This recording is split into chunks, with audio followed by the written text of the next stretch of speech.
एक दर्दनाक हादसा जिसने अमिताभ बच्चन को अचानक दर्द और मजबूरी के बीच ला खड़ा किया। फिल्म इंकलाब, जिसकी शूटिंग एक चोट की वजह से अटक गई। एक और सुपरस्टार राजेश खन्ना, जिनका नाम इस पूरे किस्से से जोड़ा जाने लगा। और फिर शुरू हुई बॉलीवुड की एक ऐसी खामोश जंग जिसकी चर्चा आज तक होती है।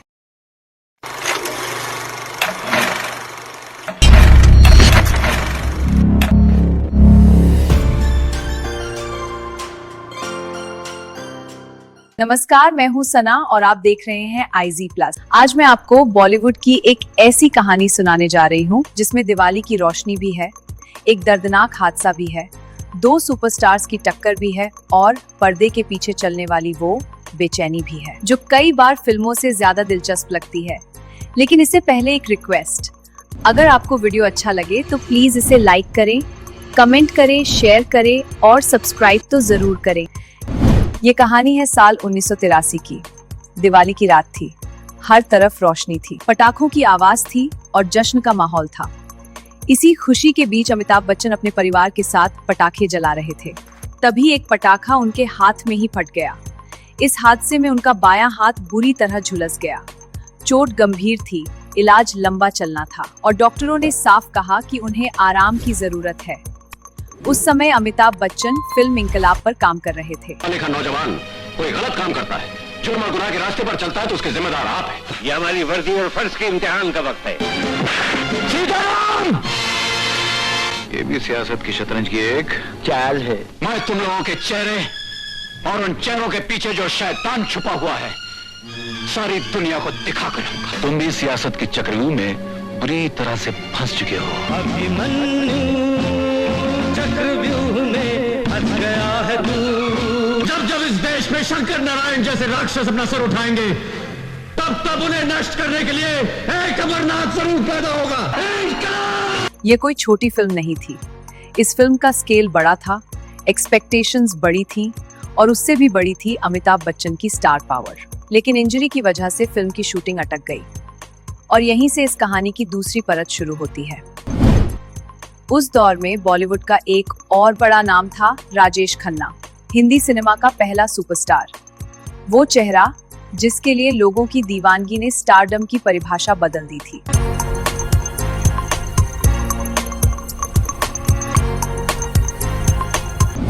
लेकिन वक्त अब बदल रहा था, इंडस्ट्री की दिशा बदल रही थी।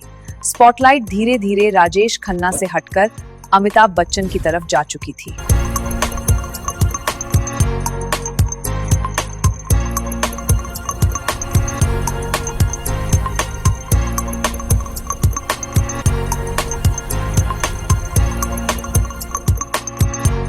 राजेश खन्ना अब भी बड़े स्टार थे, लेकिन यह भी सच था कि नए दौर की सबसे मजबूत पहचान अमिताभ बच्चन बन चुके थे। और बॉलीवुड में जहां कामयाबी सिर्फ तालियों से नहीं बल्कि कंपैरिजन से भी मापी जाती है, वहां बदलती हुई जगहें कई बार खामोश तनाव पैदा कर देती हैं। यहीं से शुरू होती है वो कहानी जिसे बॉलीवुड के गलियारों में सालों से एक दिलचस्प किस्से की तरह सुनाया जाता है। कहा जाता है कि जब अमिताभ बच्चन की इंजरी की वजह से इंकलाब की शूटिंग रुक गई, तब इस मौके को एक पोटेंशियल एडवांटेज की तरह देखा गया। और यही इस कहानी में एंट्री होती है फिल्म आज का MLA राम अवतार की।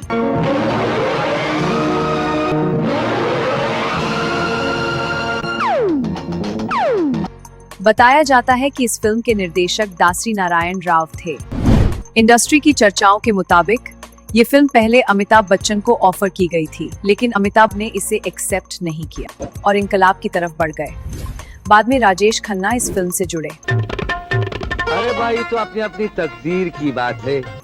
अब इसमें राइवलरी कितनी थी, स्ट्रैटेजी कितनी थी और मार्केट टाइमिंग का एंगल कितना था, आज भी पूरी सर्टेनिटी के साथ कहना आसान नहीं है। लेकिन जो किस्सा सबसे ज्यादा मशहूर हुआ, उसका सार यानी निचोड़ यही था कि एक ऐसी फिल्म को तेजी से तैयार करने की कोशिश हुई जो सब्जेक्ट, मूड और पॉलिटिकल फ्लेवर में इंकलाब के करीब हो। अरे हम तो कहते हैं जो वोट बेचता है वो भी बेईमान है, जो वोट खरीदता है वो भी बेईमान है। मतलब कि अगर ऑडियंस पहले वैसी ही पॉलिटिकल कहानी देख ले तो दूसरी फिल्म का एक्साइटमेंट थोड़ा कम हो सकता है। यहीं से इस कहानी को साजिश वाला रंग मिलता है। कहते हैं कि प्लान ये था कि फिल्म को तेजी से शूट करके पहले रिलीज कर दिया जाए, ताकि जब तक अमिताभ बच्चन पूरी तरह ठीक होकर लौटें, तब तक मार्केट में उस तरह का सब्जेक्ट पहले ही इस्तेमाल हो चुका हो। लेकिन जब ये बातें अमिताभ बच्चन तक पहुंची, तो उन्हें लगा कि ये भी बॉलीवुड की उन अफवाहों में से एक है जो सुबह शुरू होती हैं और शाम तक हेडलाइन बन जाती हैं। लेकिन जब बात डिटेल में सामने आई, तब उन्हें समझ आया कि अगर रिलीज टाइमिंग और सब्जेक्ट ओवरलैप का ये खेल सचमुच हुआ, तो उनकी फिल्म को नुकसान पहुंच सकता है। अब अमिताभ बच्चन के सामने दो रास्ते थे। पहला रास्ता ये था कि डॉक्टरों की सलाह मानी जाए, आराम किया जाए, रिकवरी को समय दिया जाए और फिल्म को डिले होने दिया जाए। दूसरा रास्ता ये था कि दर्द के बावजूद सेट पर लौटा जाए, शूटिंग शुरू की जाए और रेस में बने रहा जाए। कहा जाता है कि अमिताभ बच्चन ने दूसरा रास्ता चुना। डॉक्टरों ने आराम कहा, लेकिन उन्होंने काम चुना। उनका हाथ जला हुआ था, बैंडेज था, दर्द भी था, लेकिन फिर भी वो शूटिंग पर लौट आए। अब मुश्किल सिर्फ शूटिंग करना नहीं था, मुश्किल यह भी थी कि इंजर्ड हाथ को कैमरा पर कैसे छुपाया जाए। इसके लिए एक सिनेमैटिक सॉल्यूशन निकाला गया। सीन्स इस तरह प्लान किए गए कि अमिताभ बच्चन का एक हाथ अक्सर जेब में रहे या रुमाल या बैंडेज बंधा रहे। आज जब लोग उस अंदाज को देखते हैं, तो उसे स्टाइल, स्वैग या स्क्रीन प्रेजेंस कहते हैं।